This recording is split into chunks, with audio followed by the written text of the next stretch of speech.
തിരുവനന്തപുരത്ത് 14-കാരിക്ക് നേരെ നടന്ന ലൈംഗികാതിക്രമത്തിൽ 43 ദിവസം കഴിഞ്ഞിട്ടും പോലീസ് നടപടിയെടുത്തില്ല എന്ന ആരോപണം. മംഗലപുരം പോലീസിനെതിരെയാണ് പരാതി ഉയർന്നിരിക്കുന്നത്. പോക്സോ വകുപ്പ് പ്രകാരം FIR രജിസ്റ്റർ ചെയ്തിട്ടും പ്രതി കഴക്കൂട്ടം സ്വദേശി ബിനുദാസിനെ കസ്റ്റഡിയിലെടുത്തിട്ടില്ല. പോലീസ് ഒത്തുകളിക്കുന്നു എന്ന് സംശയിക്കുന്നതായി കുട്ടിയുടെ പിതാവ് 24-നോട് പറഞ്ഞു. 24 എക്സ്ക്ലൂസീവ്.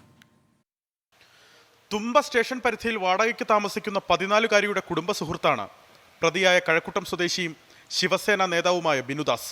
ഇക്കഴിഞ്ഞ നവംബർ 25-നായിരുന്നു പീഡനം. മംഗലപുരം വേലൂരിലെ പ്രതിയുടെ വീട്ടിലെത്തിച്ചായിരുന്നു ലൈംഗിക അതിക്രമം.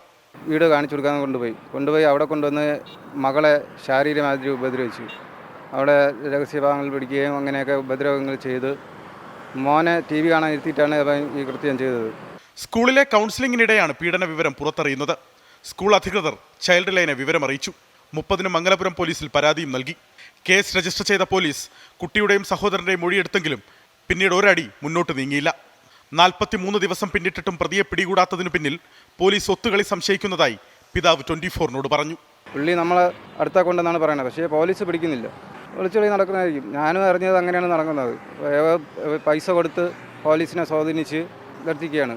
60 ദിവസം വരെ അവന് ഉള്ളിൽ നിന്നിട്ട് അവർ രഹസ്യമായിട്ട് ജാമ്യം എടുക്കാം ആ രീതിയിൽ നിൽക്കുന്നതാണ് ഞാനും അറിഞ്ഞത്. പ്രതിക്ക് ഉന്നത സ്വാധീനമെന്നും പരാതി നൽകിയതിനു പിന്നാലെ മകളെ ഭീഷണിപ്പെടുത്തിയെന്നും തന്നെ സ്വാധീനിക്കാൻ ശ്രമിച്ചെന്നും പിതാവ് പറഞ്ഞു. പ്രതി ബിനുദാസ് ഒളിവിലാണെന്നും ഫോണുകൾ സ്വിച്ച് ഓഫ് ആണെന്നുമാണ് മംഗലപുരം പോലീസിന്റെ വിശദീകരണം. ചൈൽഡ് ലൈനിന്റെ സംരക്ഷണയിലാണ് പെൺകുട്ടി.